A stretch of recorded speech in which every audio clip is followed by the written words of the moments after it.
And for those who have just joined us for the first time tonight, do feel free to reach out to us and join our community online, as well as follow us on social media so that we can actually invite you to our upcoming events. And at the same time, as we are going very high-tech, we also want to stay in very high touch with everyone. So do feel free to reach out to us anytime. Myself, our CEO is here. Our head of brand, Zuki, is right at the side. Yep, so if you think there's any collaboration opportunity that we could look to do together.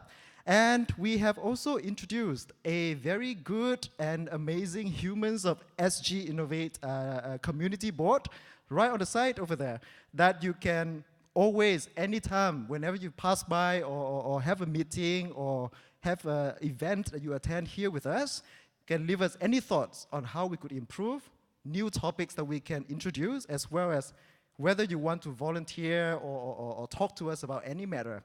Yep, so without further ado, let's proceed with tonight's program. We will start with an introduction speech on future proofing, followed by a panel discussion on tech for good. And at the end, there is ample time to be merry and to meet with each other, and hopefully that will make our Mondays all the better at the end of it.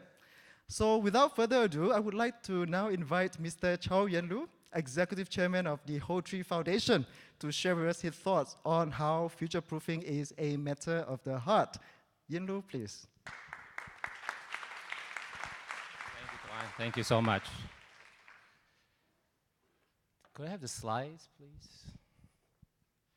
I'm very excited to be here tonight. I give a lot of talks these days, but I've never been more excited to give this talk tonight. Get slides up and running. Because this is a topic I'm very passionate about, change the world. I think our friends here at SGInnovate, Steve and his team, are also very passionate about this topic. I originally had planned for a 1-hour talk because the topic I'm going to introduce today is that important. And we talked about maybe shortening it down to maybe 25 minutes to half an hour. And now I understand that we have like closer to 15 minutes. Is that right? Yes. Is it 15 minutes? Okay. So we have 3 options. I have a bit of a dilemma. We have 3 options. Okay. One is I can talk twice as fast as I am right now, which doesn't sound too appealing. Number 2, I can do the half-an-hour talk and make Steve late for his dinner with a very important person, so that's not good either. So what I'm going to do is I'm going to just do a 15-minute taster. I'm going to set the stage for what's going to be. I mean, change the world is going to be, I think, an ongoing conversation that will probably, hopefully, last decades. Yeah? But I'm going to introduce a topic that's even going to last longer. It's that important. Okay?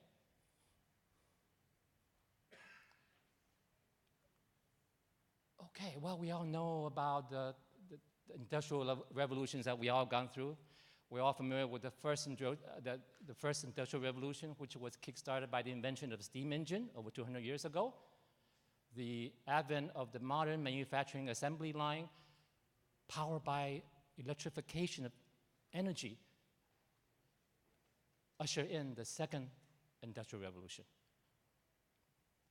The discovery of the silicon transistor and the microprocessor took us into the third industrial revolution. And now we're into the fourth industrial revolution, as you all know. We have AI, robotics, self-driving cars, the Internet of Things, cloud computing, big data, augmented reality, and so on and so forth.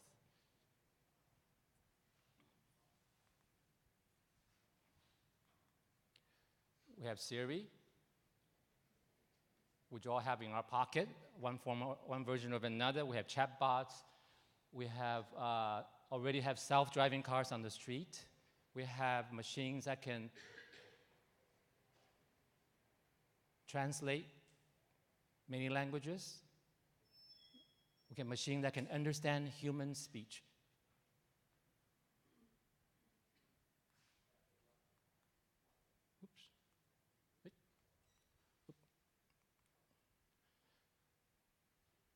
Machines already can beat the world champions in the game of chess, which we all know already years ago, IBM, Deep Blue, Watson. In the game of Jeopardy. More recently, the game of Go, a very complicated ancient Chinese game. Infinite combinations of possibilities. Now the machine can beat the human, the global champion, without a blink. With machines that can,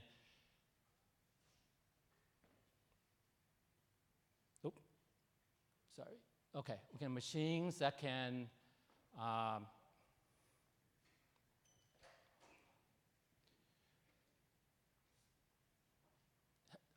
help us in drug discovery. They can write music, they can paint, and they can already detect cancer tumor cells better than human experts can.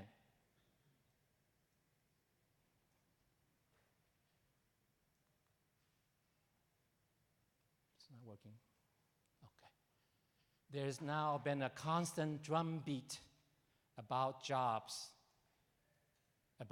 being replaced by automation computer, including this report from McKinsey last year, that in the next 10, 20, 30 years, according to this report, over 50% of job activities are subject to automation, replaced by computer. This is not jobs per se, but job scopes. So part of task. So moving forward, it looks like it's going to be about not man versus machine, but man and machine. How can machine and people work together side by side?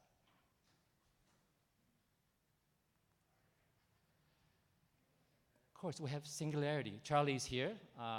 He can talk about this better than I can, but singularity, as you all know, is the point in time when machine intelligence will surpass human intelligence.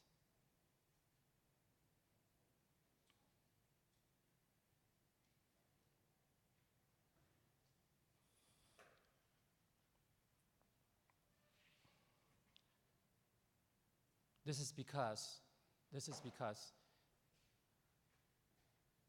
the doubling of the computing power every 18 months, this is the Moore's law. Right? So at some point, the number of tasks that can perform by machines, the list of tasks and activities performed by machines will increase exponentially. This is the exponential future. Okay? And with the Moore's law, there's no limit to how smart computer can become. It's keep on doubling and doubling and doubling. So at some point, it's not just a question of jobs and livelihood. It's a question, it's an existential question. Right? What role will human play moving forward?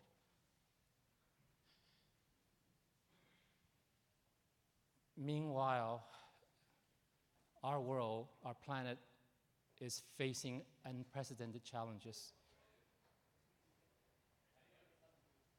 Alongside with all the prosperity through the 4 industrial revolutions, we have population explosion, poverty, hunger, violence, cultural conflicts, wars, an increasing chasm between the have and the have-nots, the 1% versus the 99%. We have global warming, environmental degradation, ecological devastation. We have an epidemic of diseases of the modern society. Cancer, heart disease, diabetes, hypertension, autoimmune, ADHD, autism,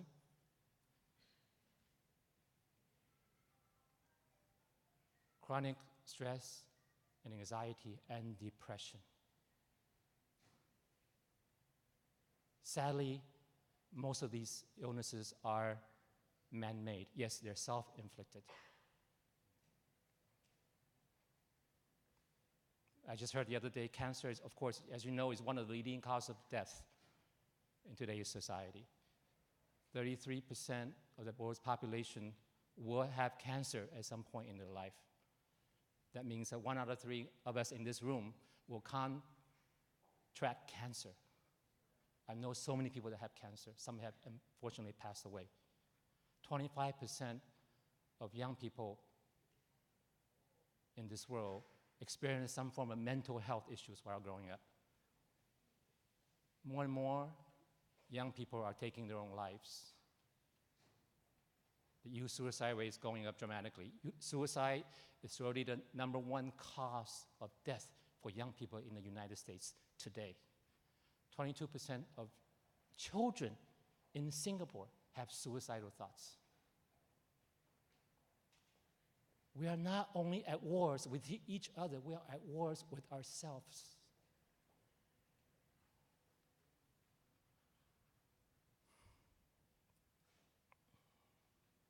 Okay, so before I go on to talk about the topic I really want to talk about, I'm going to tell you a bit about why I'm here today. I was recruited by Apple in 1990. If you remember history, in 1990, John Sculley, not Steve Jobs, was the CEO of Apple. Remember, he was selling sugar water at Pepsi. And Jobs convinced him to come to Apple. And he was the president of Apple and became the CEO later when Jobs left. And back then, the Apple logo was a rainbow color logo, not the logo that we know today. So this is a page for the history book.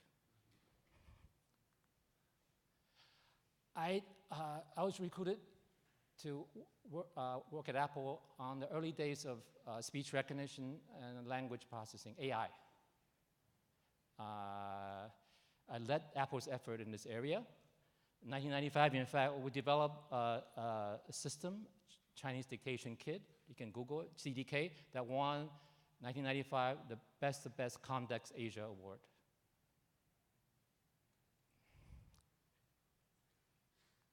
Oops. I came here in Singapore, 1996, to lead a joint effort to develop language processing and multimodal user interface for the Asian languages. I started my first company, 1997, AsiaWorks, which was acquired in 1999. I've been an angel investor. Okay, sorry, let me go back.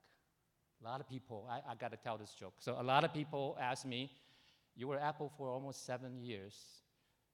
Have you ever met Mr. Jobs? What I would tell them is, I was there, remember I joined Apple in 1990, and remember Jobs 1.0 already left Apple, right? In 1987, he was ousted by the board. He only came back in the fall of 1997. I had left in the summer of 97. So I was there between jobs.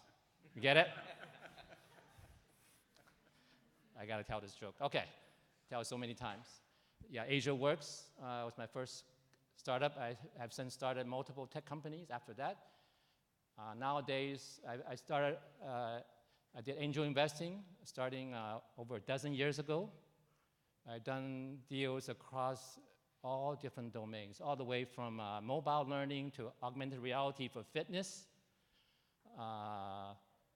wearables, even some robotics, healthcare in China, and even professional sports. I've done or participated in more than 30 deals. And most of them, a majority have failed. So I'm an expert on failure. You can ask me any questions about failure. I have an answer. There are so many ways to fail, but only one way to succeed. Okay. 2009.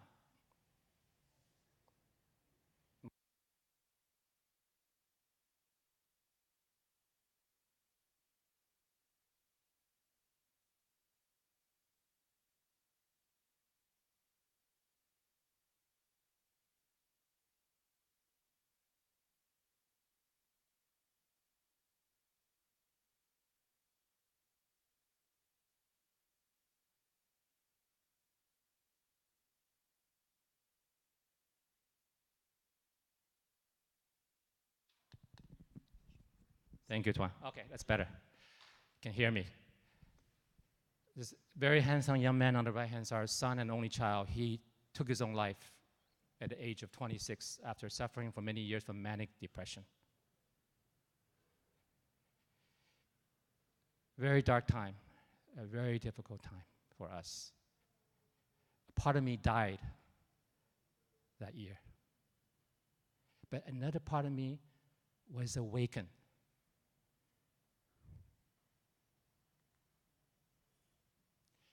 This led to the founding of my family foundation, the Whole Tree Foundation, and many initiatives, other initiatives to help young people in youth wellness. My mission in life, my crusade, is to plant more seeds of happiness, healing, transformation, and well-being in today's society. Everything I do pretty much is around that.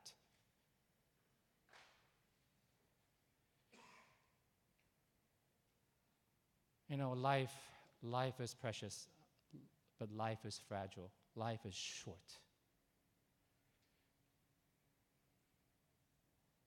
We only have one life to give, to live, and to give. So we have to give to the best of our abilities, to serve the world, to help change the world the best we can. Life is precious. So tonight, when you go home, give your children, your loved ones, a big hug and say you love them. Tonight, don't wait.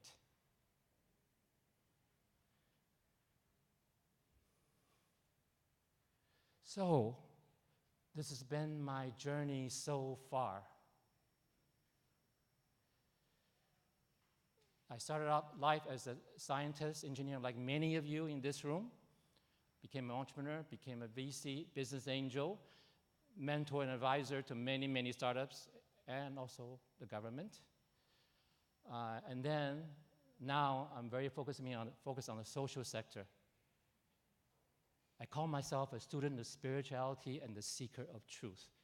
And let me tell you what I mean. Being spiritual, we are all spiritual beings. We are more than this skin-encapsulated ego. This skin-encapsulated ego is the source of most of the pain and suffering in the world today. The human spirit is eternal and it's boundless. It's beyond space and time and has infinite creative potential. The seeker of truth. For many years now, I've been seeking the truth about life, about human suffering, about health, about happiness, what makes people happy, about human vitality, about wisdom, about creativity, even immortality. These are all issues that are uniquely and deeply human.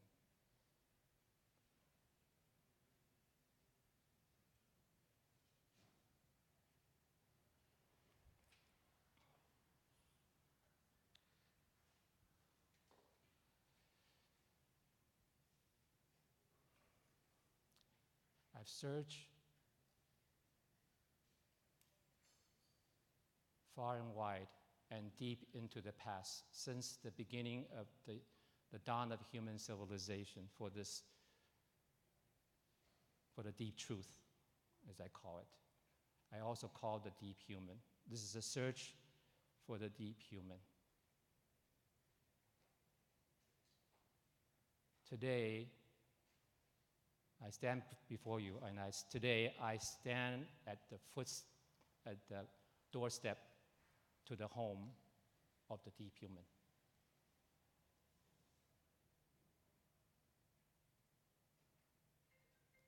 With the keys in my hands, I've never been more excited and more hopeful for humanity.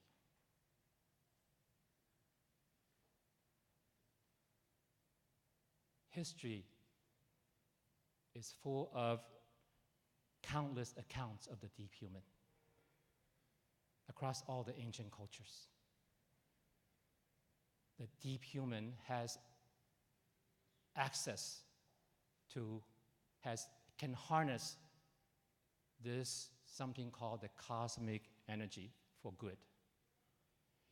For fans of the Star Wars, who are fans of Star Wars, who has seen the Last Jedi, or even the one before that? This cosmic energy is called the Force. For fans of the Kung Fu Panda, who are fans of Kung Fu Panda? I am too. This energy is called the universal Qi. And it's real and it exists. Thank you very much. And the next talk, which I have, I'm going to talk more about the human, okay? So, but I don't have time today. All right? Thank you very much.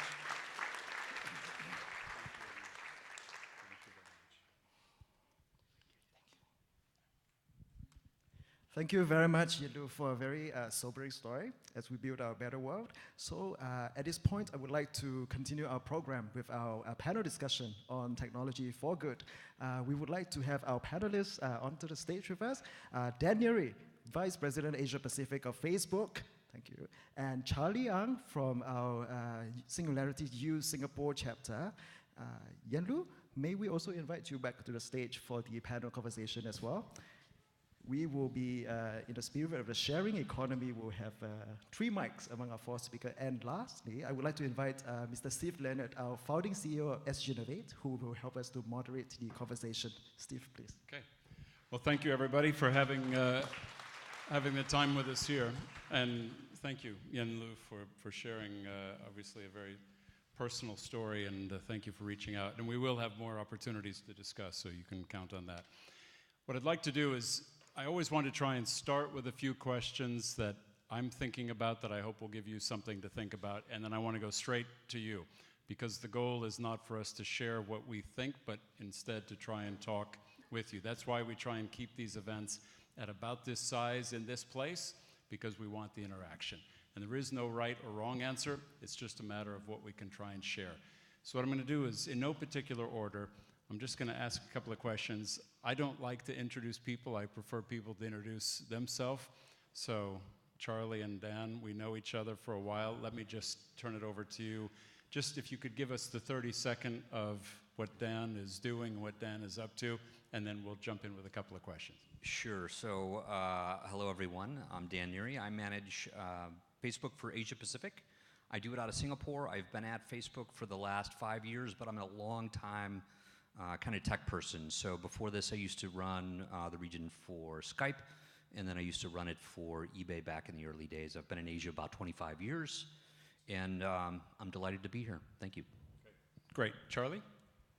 I'm very delighted to be here with this esteemed panel. I'm representing Singularity University, so I'm their ambassador for Singapore chapter. So, and was launched with Steve Leonard as the VIP at that time. That was last April. So who has heard of Singularity University before? Okay, well, this is quite a high number comparatively to other places I've spoken at. So in very short nutshell, Singularity University is an innovation community that educates, inspires, and helps educate leaders around the world, whether it's policy, whether it's business leaders, investors, entrepreneurs, to kind of understand this tech revolution and understand exponential technologies, which are technologies that have gone digital. For example, today, material science, nanotech, for example, healthcare, genomics, all these areas, even education, are becoming digital. And when it becomes digital, it exhibits the exponential growth effect. And when that happens, suddenly our world, from nothing, suddenly we see that technology surging and changing the world. So today I'm here to share some perspective from a Singularity University's point of view. Thank you.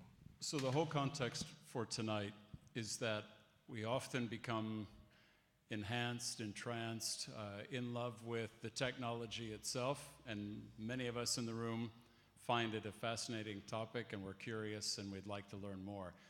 But part of our goal as SGInnovate is also to bring us back and to say, the technology, unless it is doing something to positively improve human lives, if it's education or health or safety, whatever the case might be, is it something then that's important? And our goal would be to say, how can we build cool things, but how can we build things that go on to make an important difference to people's lives? And sometimes we see a big focus on the technology, and part of our goal is to also bring us back to be grounded a little bit and to say, what about the effect on humanity? So with all the challenges, and Yan-Lu outlined some of them, there's some very significant challenges facing the world. Our basic belief is that Singapore has the capability to make an important contribution, not only to problems that occur within Southeast Asia, but around the world. So from that perspective, let me jump straight in.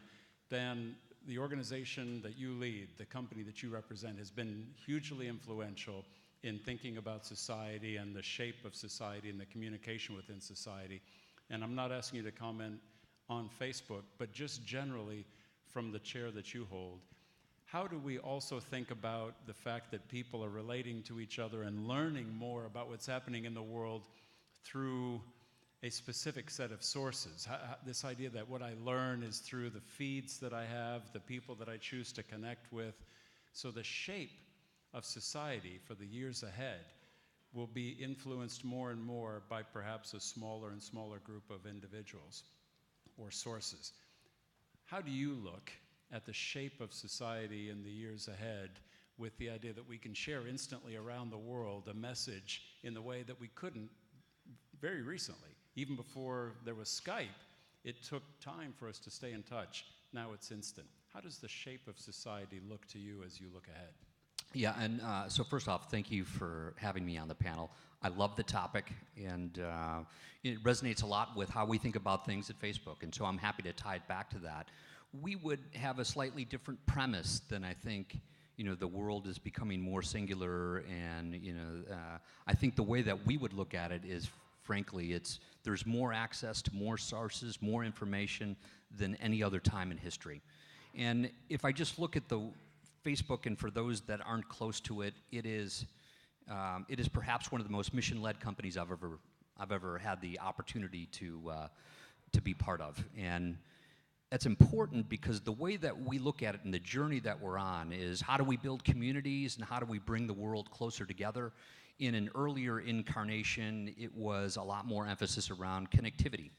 And if you just think about the good that comes from connectivity, there are lots of research studies that are out there that as communities and individuals become more connected, the unemployment goes down, access to health increases and overall health increases, education becomes better.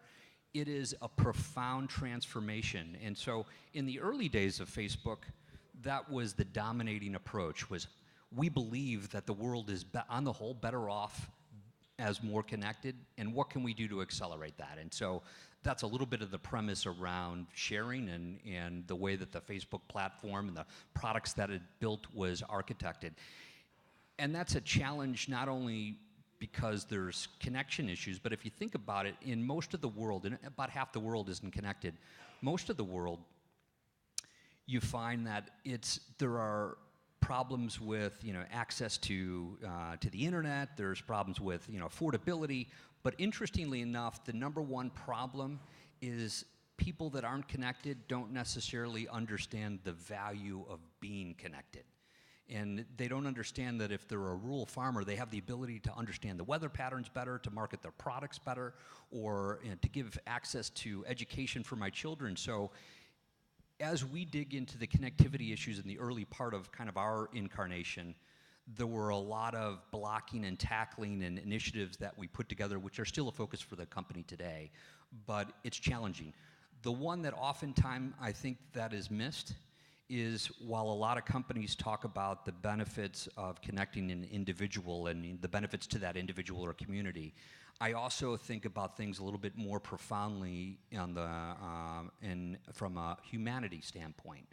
So if you think about half the world isn't connected, potentially it's the next Steve Jobs, the next Bill Gates, the next Mark Zuckerberg is out there, and society and humanity has the opportunity to benefit from them. And so to your original point around, is the world becoming more smaller and more singular in its focus and the challenges? Clearly there are challenges, as the world becomes more connected, and we take a lot of those responsibilities quite serious, and we do a lot on them, which I'm happy to elaborate on.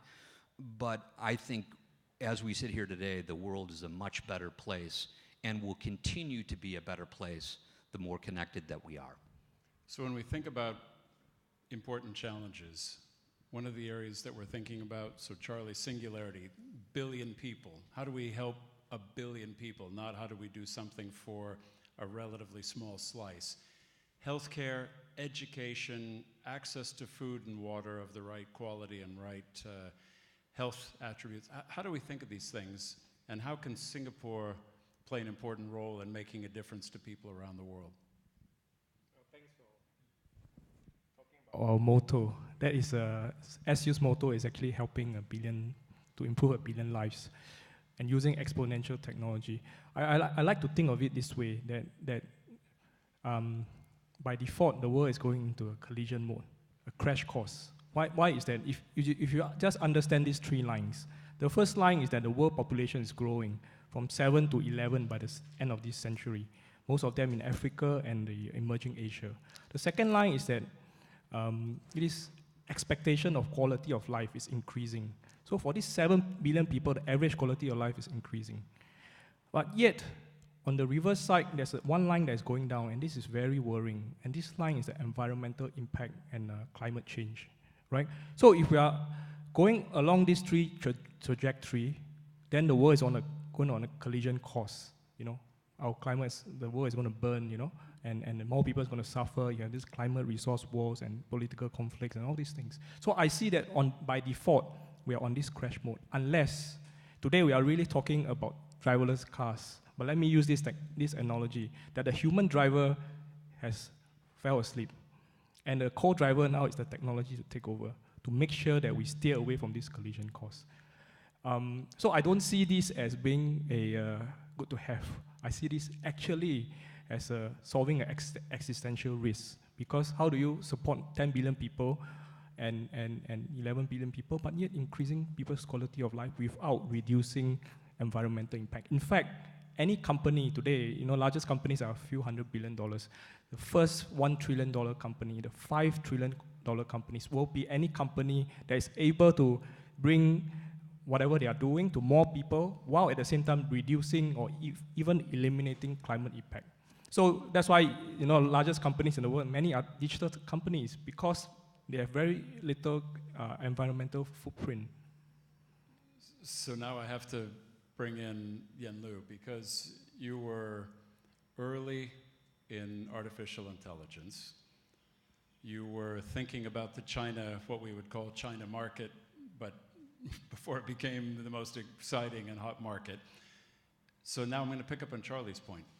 Do we think of artificial intelligence as an important hand on the steering wheel that saves us as humanity from going off the cliff, whereas other people would say it's actually the hand on the steering wheel that will drive us off the cliff? Depends on your point of view. There's no right or wrong. But what's your perspective on this animal called artificial intelligence? Yeah. Thank you for the question.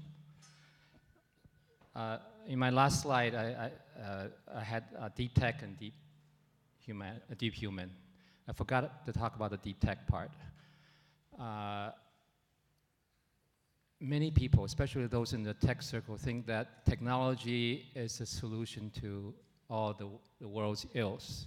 By the way, most of which are man-made, self-inflicted.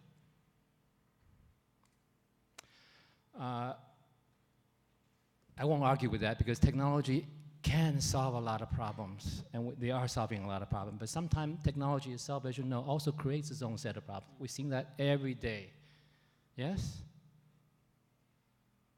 But who creates technology? Who builds technology, at least until now? Who? Us, right? Humans. It's us. Human creates technologies. So that's why the Deep Human Project, for me, we have to go back to the source. We have to solve the human problem in order to solve the long-term problem of not driving off the cliff. This is a movement that I personally want to, an undertaking, the deep human. I even trademarked it. And it's going to be at least a 200-year journey for humanity. But it exists because it existed thousands of years ago, okay? Basically, even before language was invented. That's one hint I'm gonna give you. I've written an article.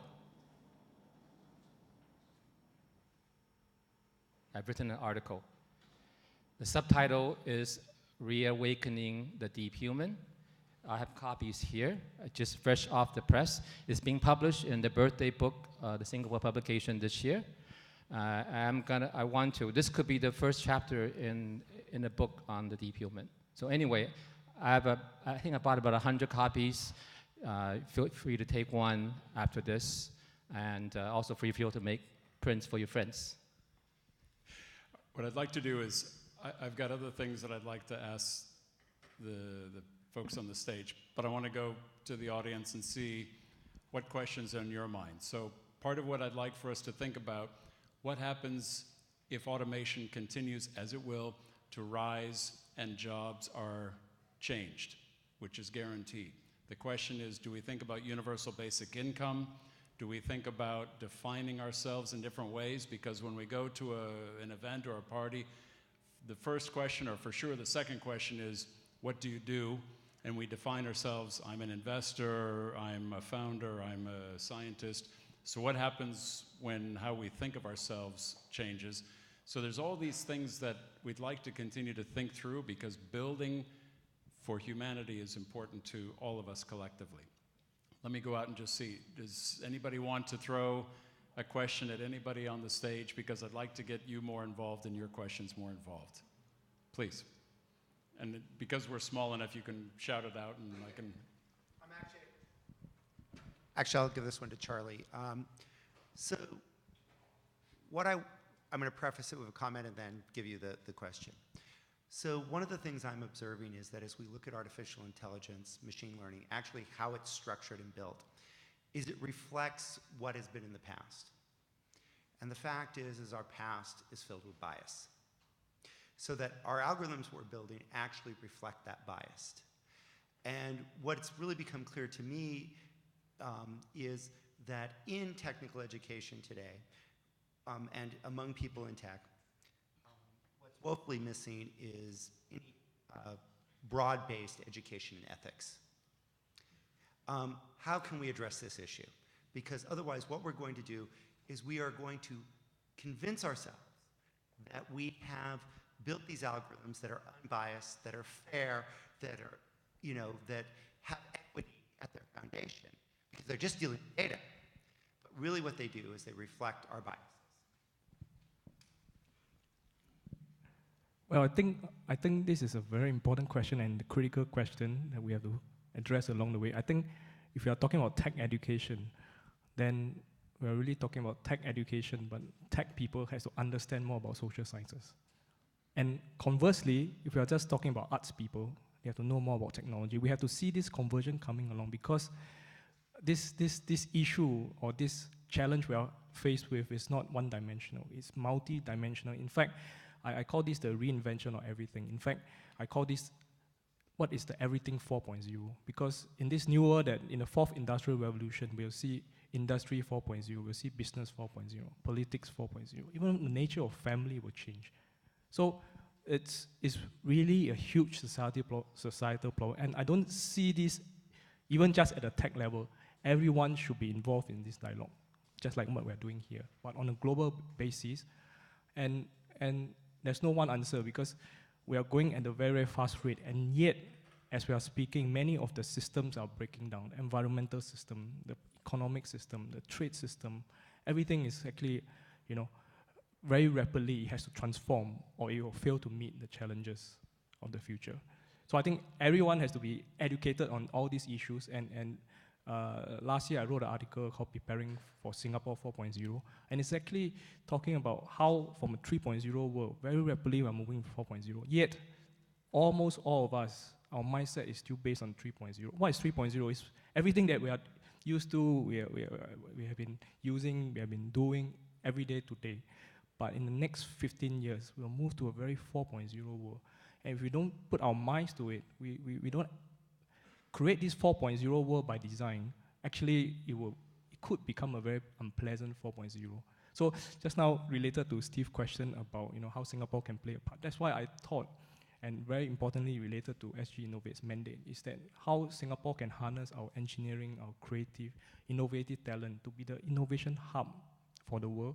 And again, it's not tech for the tech's sake, but tech to solve the world's problems, and not just Singapore, not just Southeast Asia, not just Asia, but the whole world, because we have full of human capital. So let me ask, Dan, you're the biggest user of or producer of artificial intelligence on this stage. So when we think about it, and the question is ethics and bias, unintentional bias within an artificial intelligence environment, how does Facebook think about this whole issue? And because you deal with so many hundreds of millions of people and their perspectives, bias going forward, can we eliminate it? Can we think of something which is truly agnostic in artificial intelligence, or will it always reflect its creator? So I would start by saying, look, if you're not careful, I would put a slightly more optimistic lens on all of this. I mean, the reality is challenging as we look around the world and the politics.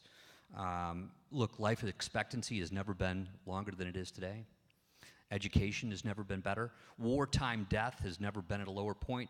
And you can go through all of the various variables, and you know what? If there's a time that you want to be born, this is a pretty good one. And so I would wrap this up from a technology standpoint and saying, hey look, I tend to be more optimistic on where things are and where things are going than a lot of what you read in the press. In terms of how does that manifest itself in education, I think there was an interesting study I saw the other day which said that 65% of those people that are entering elementary school today will work in jobs that don't currently exist, right? And so when you think about it from that lens, the school and the university and the way that we discuss business ethics and technology, absolutely it needs to change. So I would say, look, that to me is almost a given. The interesting part is how do we start to engage to make that a reality and that to happen. And by the way, I think you see lots of pockets of that. In terms of an artificial intelligence and the way that people connect, look, there is, right now we have over 2.1 billion people on the Facebook platform using it. That's a large number of people. And our mission has really evolved over time, where I mentioned in my setup that we were primarily focused around connecting the world, and there's a lot of good that comes along with that. We evolved it last year where it's about deepening of meaningful communities. And how do you bring the world closer together and build those communities?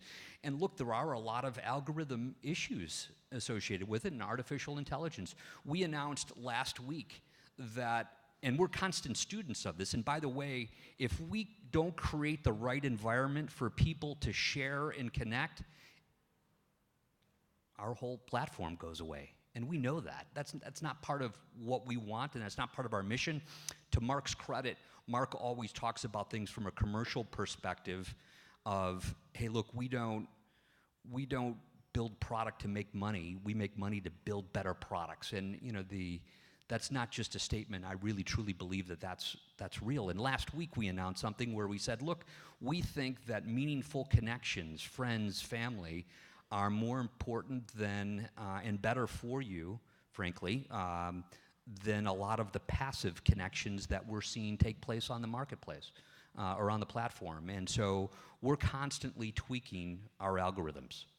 And so, but it's not just algorithms and it's not just AI. We do deploy a lot of AI, and AI gives you a level of scale and impact that you just simply can't get with hiring person after person, but we understand that still that there's limitations to it. And so on our side, we also just announced that, look, we're going to hire 20,000 people in our safety and security area by the end of 2018. And so, look, there's a lot of work to do, but I go back to my first statement. I'm super optimistic in terms of what it's been and what its impact on society is and where it's going. So something we'll have to always be thinking about. Yeah, let me go ahead and take another question, please. So a question for Chen with respect to your foundation, Wholetree. And it talked about well-being and other positive thoughts in the context of also what you experienced. Do you see a discussion starting on this fundamental discussion? Let's use the term happiness broadly. And it's been proven via longitudinal research that it's not money. But is there a discussion happening on challenging the primacy of GDP as a metric and the profit motive as the fundamental guiding principle? We have a very profitable company here, and they make all the money mostly on ads, which ask us to consume more, which leads to the environmental degradation. But we don't see that discussion, at least from the news we read and amongst the policy makers. Yeah. So where is this discussion? Yeah, thank you for that question. That's a big question. We can take that in many directions. How much time do we have, Steve?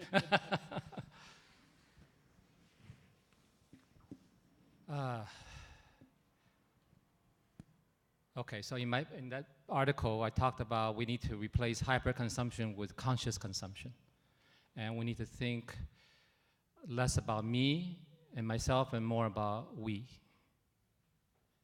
All this has to do with happiness. I mean, happiness is you go to some of the least wealthy countries, the developing countries in the neighboring Singapore, and you see some of the happiest people in the world, kids. I remember when I was a kid, I was running around in a rice field after, playing catch with my cousin after the harvest, and that was one of the happiest moments. Simple stuff. So happiness, you're right, it's not money. In fact, money, if you know our relationship with money is a complicated one. Research has shown that yes, money does make a difference, only up to a point. In fact, data has it that in the US, if you have the number that makes people happy is $70,000 a year, and that's enough. Actually, anything more than that, on average, that's US number, $70,000 US per year, making 70,000. More than that actually can make you less happy. In fact, I know you can read about some of the wealthiest people in the world are actually the not so happy people, aren't they? The people that win lottery are not any happier after they win the lottery. In fact, some of them are quite pretty miserable. I talked about happiness a lot. In fact, happiness and wisdom of the heart. So, yeah. So so we got to, So going back to the nature of, I have some comment on AI in China, but we'll come back to that later because China is really a country to watch in terms of AI. I mean, they just started an AI park in Beijing, $1.2 billion AI park. It's not just you have these big companies like Alibaba and Tencent and Baidu, but and thousands of startups, lots of venture capital, and government has now made it a mandate to be the AI superpower, to dominate the world in AI in the next 10 to 20 years. A very top-down approach. And they've been very successful at it. So this is something really, really to watch out for. What was I going to say? I forgot my train of thought. So anyway, your question about, yeah. Yes. Okay, GDP. I mean GDP. Right? Talk about GDP as a measure. Yeah. Should we introduce a happiness index? I mean. But I think the question in part is, as we take a look at societies of the future, how do we think about this idea that it's not purely whether our affluence continues to rise, but are we also making sure that there's a general betterment of society? This idea that there's more and more separation, that those that have often have more and those that don't often have less.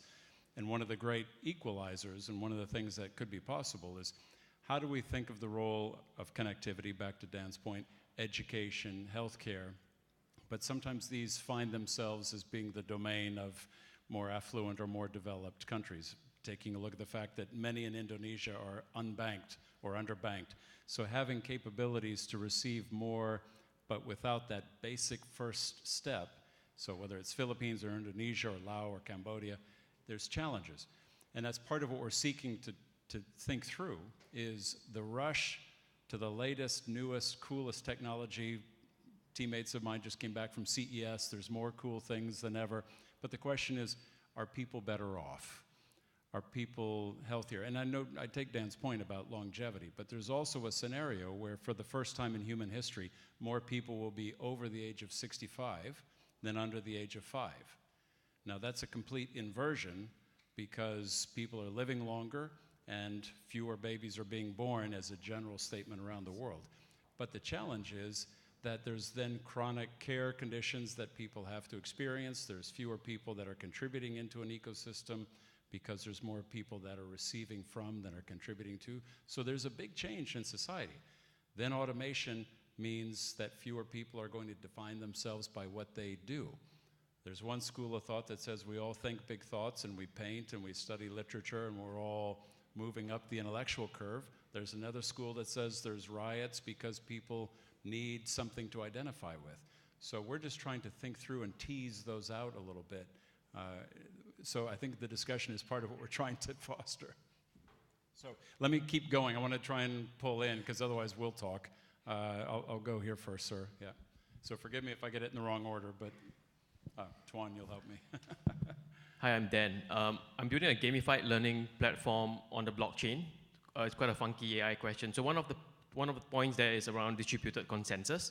And today is all done by nodes and stuff like that. What I want to try and achieve is, can consensus be done through AI? And in a way, would people trust an AI to make decisions? And therefore, how would you solve that problem? I'm watching our friend in the front row whose head is shaking back and forth. So anybody want to take, just to try and keep the questions going, I'll just throw it. Anybody want to take the, can AI grab the steering wheel, drive consensus? Look, that's a super broad question, and so I suspect in some cases the answer is yes, some cases the answer is no. What I would say, though, is that, look, I think AI is being talked about as of late as something revolutionary. AI has been around for a long time and is certainly growing, and it's important exponentially. Just in the context of Facebook, the fact that one individual's news feed looks completely different than somebody else's news feed is AI. And so it already exists. I believe it's already making our lives better. Certainly there's challenges with it, and I think that's where a lot of the conversations are worth having and engaging around. But look, I think it's going to be, I don't know that asking whether or not it can drive consensus is ultimately the right call. In fact, in many respects, I think that things probably become more individually or sub-community related. May have to be a breakout off-stage question for us to chat through. Can I just have a quick answer Go to sure. that? I think the world is moving from intuition-based decision-making at the individual level, organization level, and at the collective level, to over time a more AI-based decision-making. Because, if you look at just that personal assistant, right, voice-assisted personal assistant, over time you'll know a lot of things about you. You will know almost everything about the real world because you have API, you have real-time services. And then it's able to recommend you things that really matches what you want. Instead of you, we're talking about this concept of scarcity to abundance. That's actually what SU believes in. That technology is bringing something that's scarce to make it abundance for everybody. Just like our middle class living in Singapore, maybe in 30 years' time, people in Africa can enjoy. So for our kind of standard of living, what is the thing that is scarce in our life? There's wisdom that's scarce. There is experiences that are scarce. There is also time that is scarce. So I think AI will take over a lot of this in terms of helping us make decisions. so that it can free up a lot of our time to do other things. So That's a short question. So you can see Charlie is very pro the future of artificial intelligence. What we can certainly agree is the blockchain or distributed ledger and not having something serve as the final vote. So you wouldn't have fiat currency in all cases to pick a currency scenario. And will there be an electronic medical record in which all information is held in blockchain in order to be able to have people better control their own data? I think there's a lot of interesting discussion. We've got a lot of blockchain events. Why don't we talk about that in some more detail at some of those? You had a question, sir. Actually, I have two remarks and one question. So the two remarks is the first one, you mentioned demography as an issue, a potential issue of the world. I think if you look at the history of demography and what we call the demographic transition, that when people, basically when people get richer, they invest more in health, so the child mortality goes down, and then they adapt and they have lesser babies. And Singapore is a good example of that. So I don't really think is a big issue, the demography. So that's the first remark. Can I address that straight away? Yeah, sure. That's UN's projection, right? So UN's projection in terms of population going to 11 billion, yes. and just Africa alone, this century starts at 1 billion, you'll go up to 4 billion. So 3 billion extra in Africa, 1 billion extra in Asia. Yes, I agree, but I don't think it's going to be a big issue, and I think if they start improving economically, they will reduce the number of babies they have. So the key answer is more of an economic issue than just solving the demography itself. So let's frame the question, please. If there was a question, and then we'll try and keep going. Yeah. Sorry, so the second remark is you mentioned the world being better overall, and I absolutely agree, and I read a book I'm sure you've read and you're very familiar with that is called Abundance, The Future is Better Than You Think. It's a very good book and gives you a very positive view of the world. But also, I think if you want a bit more balanced point of view, you have to look at is better overall, I agree, in absolute terms, but not for everyone. Meaning, like for instance, if you look at the middle class in the Western countries that we speak about so much, like for Trump election or for the Brexit debate, they, in absolute terms, I agree, their situation is better because they have a smartphone, they have all of those new technologies, and a lot of things are costing cheaper. Are cheaper for them, but at the same time, in relative terms, they feel that they are leftovers from globalization. So it's just to put a bit of balance. And then the question is, sorry, the question is, do you think that our education to come back on the education issue, do you think our current education is how to say, doesn't match I mean, are we training kids for jobs that will not exist? Like, for instance, radiologist or accounting. Should we stop having kids like going to accounting school? This is actually a very simple question for me because I think of this quite a lot. And if you look at what I'm talking about, 3.0, right? What is talent 3.0? Today, what are we producing as talent 3.0? It's called the manager. How to plan, how to market, how to do more of the same, right? What is talent 4.0? Talent 4.0 is what I call the innovators. How to create value from scratch and putting all these amazing technologies together to solve humans' challenges. So our schools in general, worldwide, and in my article I mentioned Singapore, is producing kids for talent 3.0, not 4.0. We need our kids to be able to imagine and create the future. So they must be what I call innovators. So everything that we must be in our curriculum is actually looking at them, how to make them innovators, technologies, designers. I mean, we have a good university on that, right? Singapore University of Technology Design and Design is actually trying to produce innovators, especially, to